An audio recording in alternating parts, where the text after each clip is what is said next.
လည်း6တော့စိလည်းခုရှိတယ်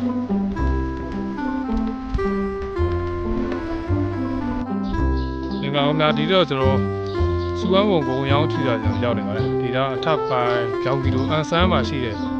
စုလီဆန်တောင်ကိုတက်ဖို့လုပ်နေပါစုလီဆန်တောင်တောင်ထိပ်မှာတောင်ထိပ်၄ခုရှိတယ်ဆိုပြီးပဲကျွန်တော်ကဒီနေ့တောင်ထိပ်၄ခုတည်းတစ်ခုဖြစ်တဲ့စူပန်းပုံဟောကောင်ဗျာခုလောလောဆယ်ရောစူပန်းပုံကိုရောင်းထူတာဒီမှာရောက်နေတာတရားတစ်စက်ဒီတောင်ထိပ်စူပန်းပုံလေးတော့ဗျာဒီတောင်ထိပ်စူပန်းပုံကတစ်စက်နောက်ထပ်ပြီးသွားမယ်ဆိုလို့ရှိရင်နောက်ထပ်အဓိကကျတဲ့တောင်ထိပ်စုလီဆန်တောင်ထိပ်စုလီပုံရောက်အဲ့ကနေပါတစ်စက်တော့ပြီးတော့ဆင်းဒီကားပါကင်ဘေးမှာတော့ဒီမှာဘာလဲအိမ်သားတွေရှိပါတယ်ဟိုဘက်မှာတော့ကားပါကင်ပါဒီကနေစပြီးတက်ပါဦးဗျာဝင်ချင်းသားမှာတော့ဒီမှာအေးဖြိုတွေရောင်းတဲ့ဆိုင်တွေ့ရပါတယ်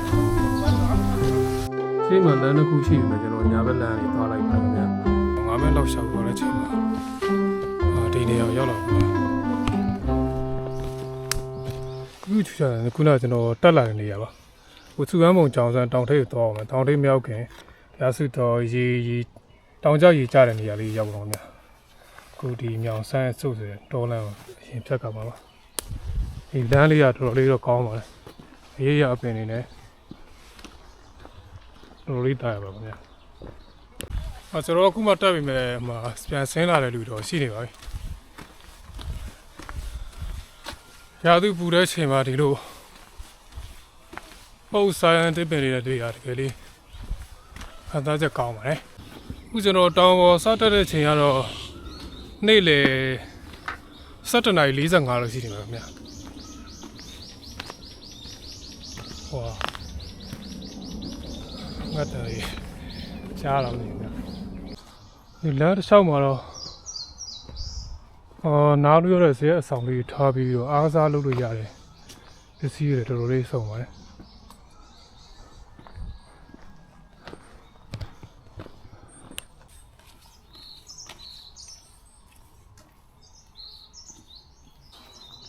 ဒီပေရတီကကာလာအယောင်ပြောင်းနေတယ်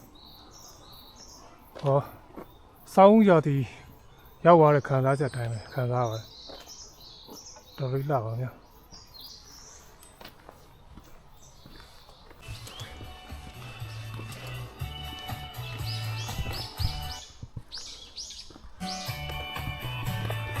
အဲ့တော့တကူတော့ဖြော်ပြီးစုတော့တယောက်ရောက်နေတယ်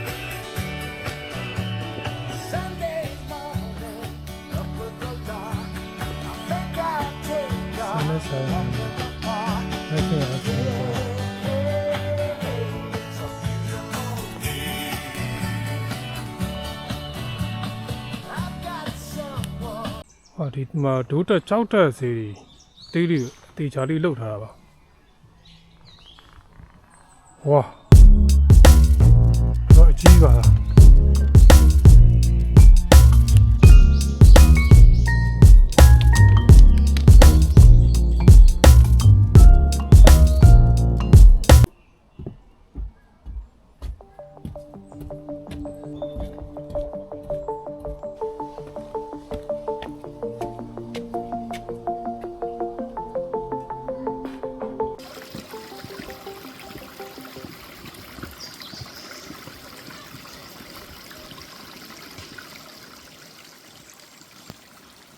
တောင်ကြရည်ကြာတယ်ကျွန်တော်မင်းနဲ့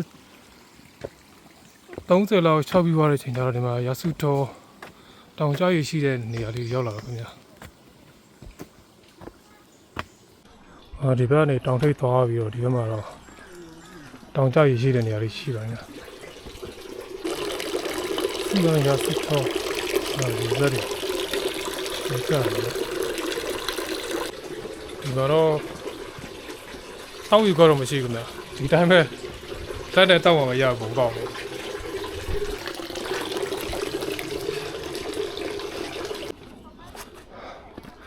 ကလေးစောနေကြပါဗျာ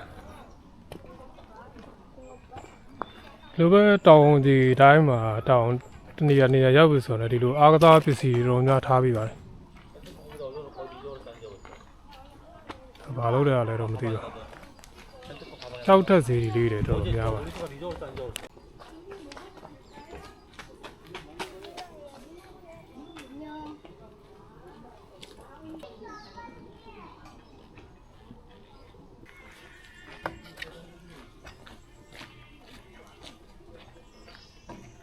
ဒီမှာလည်းကြောက်တဲ့စီနှစ်ခုရှိပါခင်ဗျာဒီကြောက်တဲ့စီဒီကြားထဲနဲ့သွားလို့ရလို့ဒီဘက်လေကားနဲ့သွားလို့ရပါတယ်ဒီကြောက်တဲ့စီဒီကြည့်ရတာတော်တော်လေးသဘောကျပါတယ်တောင်လာတက်တဲ့ချိန်တိုင်းမှာလေကားဘေးကနေစပြီးတော့တက်ပါမယ်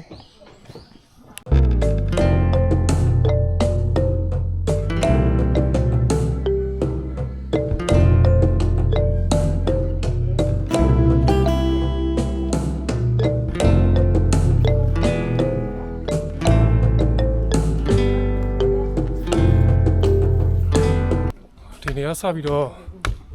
တောင်တက်လန်းတို့တောင်တက်လန်းတွေရောခင်ဗျာဒီမှာလမ်းတောက်လျှောက်လုံးလေကားတွေပါပြီဒီတောက်လျှောက်လုံးလေကားတွေရွေးဆိုတော့တော်လေးတော့တက်ခတ်မှလည်းတွေ့ပါခင်ဗျာတဲ့နေရာဒီမို့လားမသိဘူးညာတောင်တက်တဲ့လူတွေဓာတ်တွေများပြီးတော့သချင်းလေးဖွင့်တော့သချင်းတေးနဲ့ပြန်ဆင်းလာတဲ့လူတွေတွေ့ရအောင်ခင်ဗျာ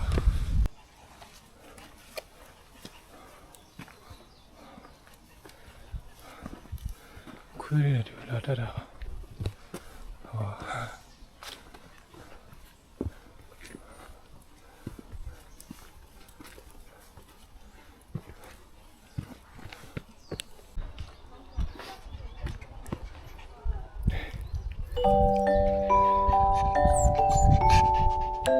မလေးကလေးတွေနဲ့လူကြီးတွေကလေးလာတက်တာများပါတယ်ဒီတက်ကူကလည်းဒီလေကားလမ်းကတော့ကြည့်လိုက်မှဆိုလို့ရှိရင်တော့တက်ကနေ30ထိတောင်ဆောင်အမြင့်ဘယ်လောက်ရှိလဲဆိုတော့ရေတွက်ချင်းနံပါတ်ခွန်နေထားတော့တော့ရှိတယ်ဗျာမြင်တာတော်လေးတော့မြင်ပါတယ်ကျွန်တော်တနင်္လာလောက်ရှောက်ပြီးတဲ့ချိန်တော့စူရန်ဘုံဒီရောက်လာတော့လမ်းခွဲရောက်လာတယ်စကူကောဟိုဘက်သွားဒီတောင်ရဲ့စိတ်ပါတယ်ပြောတော့လေကားဒီကနေတက်တာ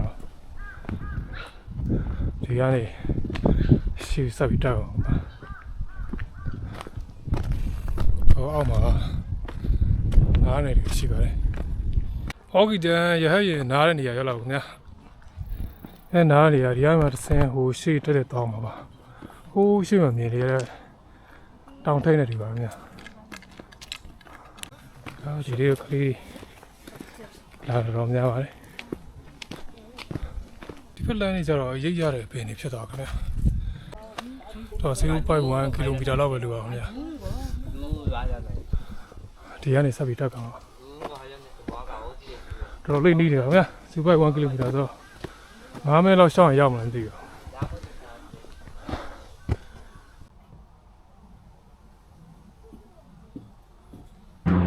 တောင်ထိပ်မြောက်သေးဒီနားတွေတော်တော်လေးတာရုံးပုံမှန်ရှိတယ်ခင်ဗျာမထိုင်နေကြတယ်တောင်တက်တဲ့လူကြီးရှိပါတယ်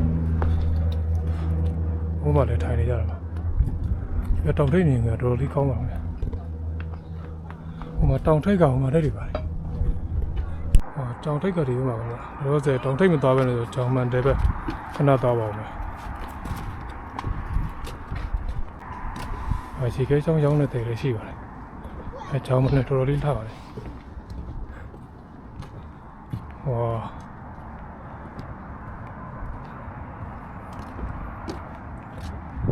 有小蹦蹦到山，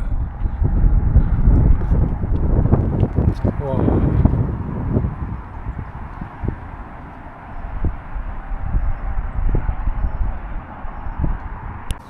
ဒီတောင်ထိပ်မှာတော့ထိုင်ကြနေရတဲ့အများကြီးရှိတယ်ဒီကြောင်မှန်ထဲမှာခုံလေးကျန်တာလောက်ပြီးတာပဲမြင်ခွင့်တော်လေးကောင်းပါမယ်။ချောင်းမနဲ့မြင်ခွင့်တော်လေးလာပါတယ်။ဒီတောင်ထိပ်မှာရေခဲရောင်းတဲ့တဲ့တွေရှိပါတယ်။ဒီတောင်ထိပ်ကနေတစ်ဆင်းဒီဘယ်ဘက်ကိုကြည့်လိုက်မှဆိုလို့ရှိရင်ဒီကွမ်းဆန်တောင်ဦးလီဝတာတိုင်းတဲ့ပေါ်လုံးကိုမြင်နေရမှာပါ။ကွမ်းဆန်တောင်တော်တော်လေးနီးပါတယ်။ ဆူလီဆန်တောင်ထိပ်တော်တော်လေးတာပါခင်ဗျတောင်ထိပ်ရမှာတစ်စင်ဒီအောက်မှာထိုင်လို့ရတဲ့နေရာတွေရှိပါတယ်ဒီမှာအများကြီးထိုင်နေကြတော့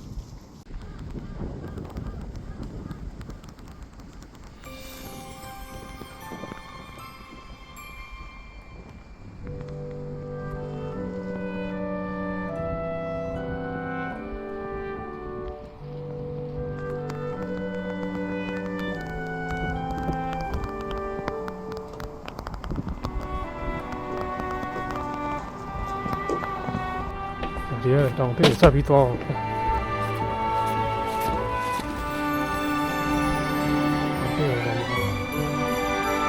ီလိုစူအန်ဘုံတောင်ထိပ်ကြောက်လာခင်ဗျာ398မီတာပဲ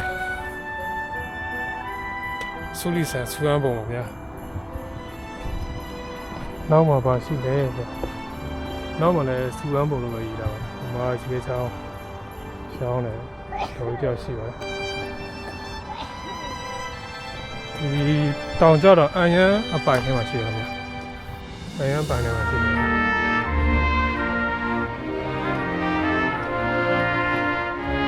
ဒီမှာတက်ကူဒီကားလည်းရှိတယ်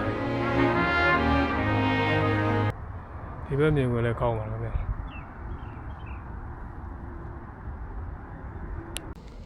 ကြောင်လေးတကောင်လာနှက်နေအောင်ဗျတောင်ထိပ်မှာ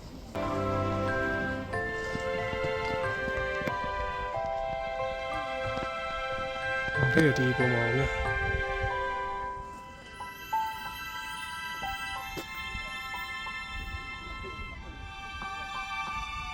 ဒီဘေးနားမှာတော့ဒီနေရာလေးကပုံလေးထိုင်နေဒီမှာထိုင်ပြီးတော့အေးစေးနာအောင်ဗျာယူတော်တော်လေးကြည့်လို့ကောင်းပါတယ်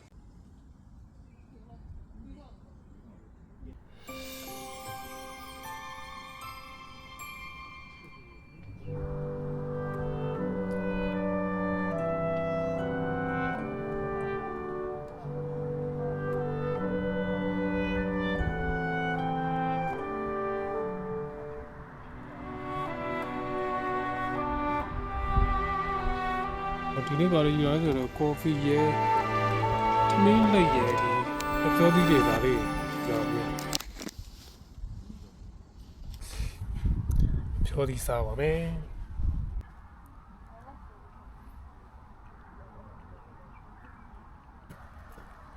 ထမင်းလက်ဒီလိုမျိုးခင်ဗျ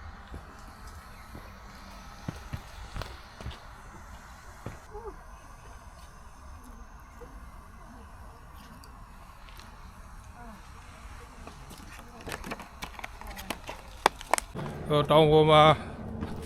တနိုင်လောက်နေတော့ပြန်ဆင်းလာခင်ဗျဒီတောင်မှာအဓိကဒီတောင်တစ်ခုလုံးမှာအဓိကတောင်ထိပ်နေရာ၄နေရာရှိပါတယ်၄ခုပေါင်းမှဒီတောင်တစ်ခုဖြစ်တဲ့ပုံစံမျိုးပေါ့ဒီနေ့ကကျတော့ဒီတောင်ထော့၄ခုမှာဒီတစ်ခုတည်းတက်ပြီးတော့ပြန်ဆင်းဖို့တော့စဉ်းစားပါစဉ်းစားမယ်အခုကအချိန်ကအများကြီးပိုနေတော့အဓိက main ဖြစ်တဲ့တောင်ထိပ်နေရာကိုထပ်ပြီးသွားပါခင်ဗျကျွန်တော်လမ်းခွဲပြောင်းလာခင်ဗျမနက်ကဒီနေရာတက်လာတာပါစူအန်ဘုံ40ကီလိုမီတာကိုစုကီဘုံ1.95 ကီလိုမီတာဒီဆက်ပြီးသွားပါမယ်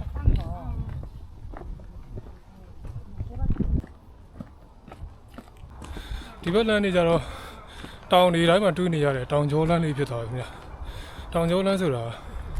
တောင်ထိပ်လမ်းမှာချင်းချင်းလေးဖြူတော့ဟိုဘေးဘက်ဝင်းကျင်တွေအကုန်လုံးမြင်နေရတဲ့နေရာကိုပြောတာပါဒီလိုတောင်ကျောလမ်းနေရတော်တော်လေး view မြင်ဝင်တော်တော်လေးကောင်းပါတယ်ဒီမှာလမ်းဝဲတစ်ခုတွေ့ပါခင်ဗျာဒီထဲကွန်းပုံဘက်သွားတဲ့လမ်းရယ်အန်ဆန်စူဝမ်းတုံဘက်သွားတဲ့လမ်းရှိပါတယ်ကျွန်တော်ဒီထဲကူးပုံကနေသွားပါခင်ဗျာဒီဘက်လမ်းလေးတွေကတော့တော်တော်လေးကောင်းပါတယ်ခင်ဗျာ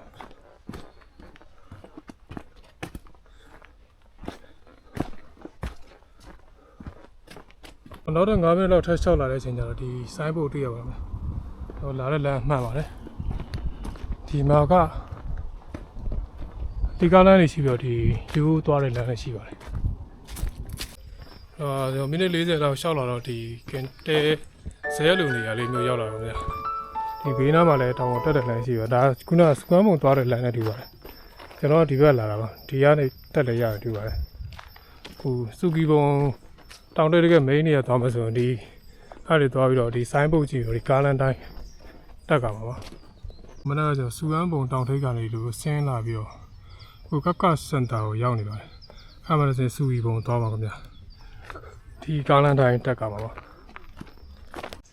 ကားလမ်းတိုင်း7မိနစ်လောက်ရှောက်လာတဲ့အချိန်ကျဒီနေရာရောက်ပါဒီနေရာရောက်လမ်းပိတ်တဲ့နေရာဖြစ်ပြီးတော့ဘုရားလမ်းပိတ်တာပါဒီဘက်ကတော့တဲကုန်းဘုံကောင်းတော့ကြီးတဲကုန်းဘုံသွားမှလမ်းဖြစ်သွားပါတယ်ဒီမှာလည်းအများကြီးရှိတော့များတဲကုန်းဘုံက 2.20 km ပါအခုစူလီဘုံကျွန်တော်သွားပါမယ် 0.35 km လောက်ပဲလိုပါတော့ဒီကနေဆင်းရပါဦးဗျာ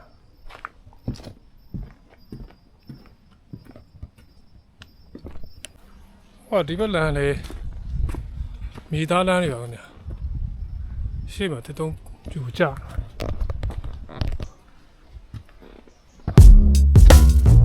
ဒီပင်ပြူကြနေပါခင်ဗျာ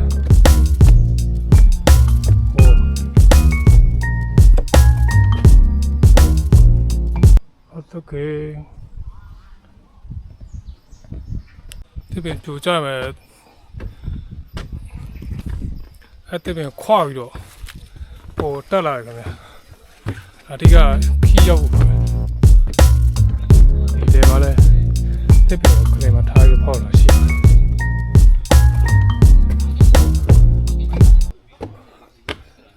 ခလေးရပါလိရှာမသိဘူး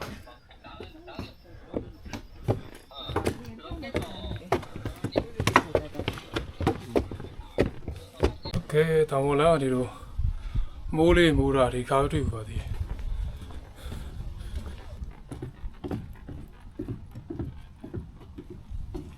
စုကီဘုံမိန်းတောင်ထိပ်နေရာနားရောက်လာတဲ့အချိန်ကျတော့ခုနကကျွန်တော်လမ်းမတွေ့ခဲ့တဲ့ချက်သီးဥကာထားတဲ့နေရာကဒီတောင်ထိပ်နေရာလို့ပြောပါတယ်ခုနဒီမှာတွေ့တဲ့တောင်တက်တဲ့အာကျုံးတွေမေးကြည့်လိုက်တော့အမှစစ်တပ်ကဝင်းဝိုင်းနေဆောက်လို့ရလုံနေလားပါလားမေးကုန်းစားစစ်ဆောက်လို့လုံနေလားမေးတော့မဟုတ်ဘူးတဲ့စစ်တက်ရှိလို့တယ်ဘာဖြစ်လို့လဲမသိဘူးတောင်ထိပ်တော့သွားကြည့်လို့မရဘူးသွားကြည့်လို့မရတော့ဒီစုကီဘုံသွားလို့မရဘူးအခုစုကီစင်တာခုနားနေတဲ့နေရာလေးရောက်နေပါတယ်ပြီးတော့မှထဲဝန်းဘုံနဲ့ဂုံဘုံနောက်ထပ်တောင်ထိပ်နှစ်ခုစီသွားပါမယ်ဒီရည်ပြန်ဆင်းပါမယ်ဗျဒီနေရာလေးအထင်ကြီးနေရာလို့ရေးထားပါတယ်အဲ့ဒါဒီကားလေးရှိရမယ်ဒီနေ့ကတော့ပထမစိတ်ကူကတော့လက်ကသွားခဲ့တဲ့စူအမ်းဘုံတစ်ခုတည်းတက်ပြီးတော့ပြန်ဆင်းဖို့ပဲဟိုတောင်ထိပ်ရောက်ဒီတော့လာပြီးတော့ဒီတောင်ထိပ်ရဲ့အဓိကကြောက်တိုင်ကိုလာမှဖြစ်မယ်ဆိုပြီးတော့ဟိုလာခဲ့တာပါဒါဒီကပိတ်ထားဆိုတော့တောင်ဒီတောင်မှာအပိုင်စားတဲ့၄ခုရှိတဲ့နေရာမှာအခုနှစ်ခုသွားပြီးသွားဆိုကျန်တဲ့နှစ်ခုစီထပ်ပြီးတော့သွားပါမယ်ဒါဆိုတော့ဒီနေ့တောင်တက်တဲ့ခီးစီကတော့ပြည့်စုံတယ်လို့ပြောပါဦးခင်ဗျာ苏鲁的山无限毛尖但是个还是不能说你的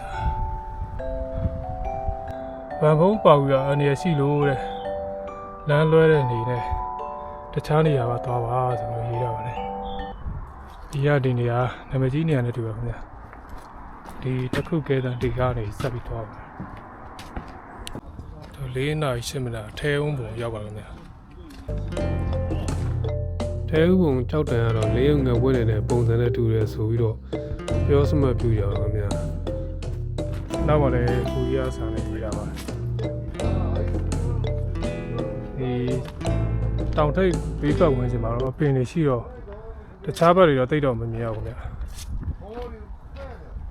ဗျာဒါထိုင်စရာနေရာလေးရှိပါတော့မှရေခဲချောင်းတယ်လည်းရှိပါခင်ဗျာတော့ရေခဲချောင်းတစ်ချောင်းဝယ်စားပါတယ်တောင်ကတော့တစ်တော်လေးနဲ့လောက်ထားတယ်တူပါခင်ဗျာ물을 충분히 갖고 다니죠. 네. 관무봉 0.75 kmလို့ပါတယ်관무봉ဒီဘက်နဲ့ဆက်ပြီးတော့အောင်များတောင်ထိပ်ကဘာမှမပါဒီရည်ဆက်ပြီးတော့ပါမယ်တောင်ထိပ်ပါဆိုတော့ခဏတစ်ဖြုတ်နေပြီးတော့ပြန်ဆင်းပါခင်ဗျာ75 km ဆိုတိတ်တော့မဝေးပါဒီဘက်လမ်းတွေကတော့ တွေ့နေရတဲ့အတိုင်းပဲဟိုဆင်းလုံးနေဖြစ်သွားတယ်ဒါကတော့တိတ်တော့မဆိုးဘူးဟိုတဲကွန်းပုံကနေတော့လာဒီနေရာရောက်လာပါခင်ဗျာကွမ်ဘိုဘုံ0.15ကီလိုမီတာလို့ပါတော့ပြန်ကြရင်တော့ဒီလမ်းကနေပြန်ပြီးတော့ဆင်းရမှာဒီပါဗျာဘူအန်ရှင်းမင်းခုံကိုဆိုဒီကားပြီးကနေပြန်ပြီးတော့ဆင်းရပါတယ်ဒီပါခုတော့တောင်ထိပ်ထားတော့လိုက်ပါဦးခင်ဗျာ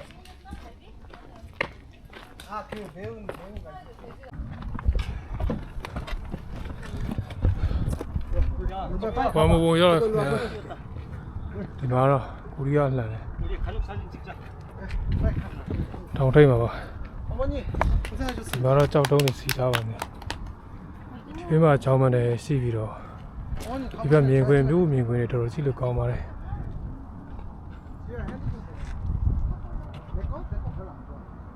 ဒီနေ့စုလီဆန်တောင်ထိပ်လာတဲ့လမ်းစူကန်းပုံရင်သွားပါတယ်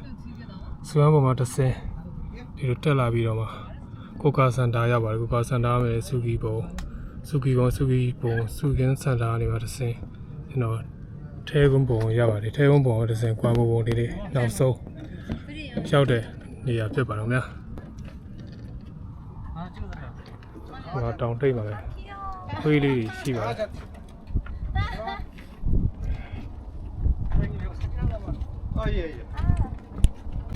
ခွေးဝတ်တုတ်လေးဒီ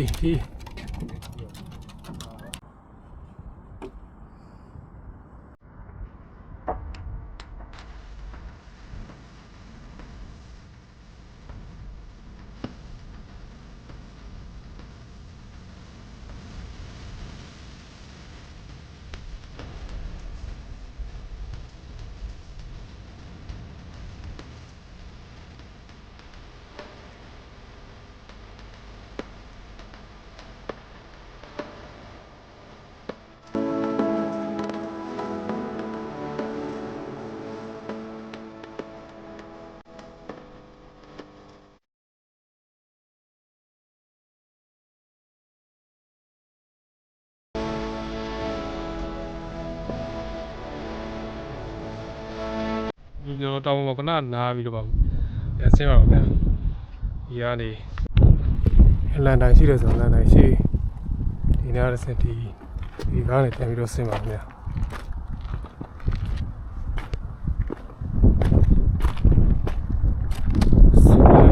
တော့ဆိုတော့ပါတေ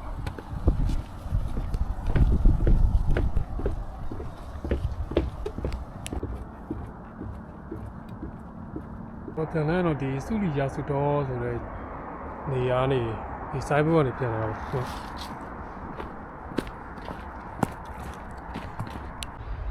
စုလီဆန်လင်းယူချမ်းဒီမှာရာစုတော်နေရာရောက်လာတော့ဗျာဒီနေရာတော့ရှီမထွက်ဘူးနဲ့တူပါတယ်စုလီရာစုတော်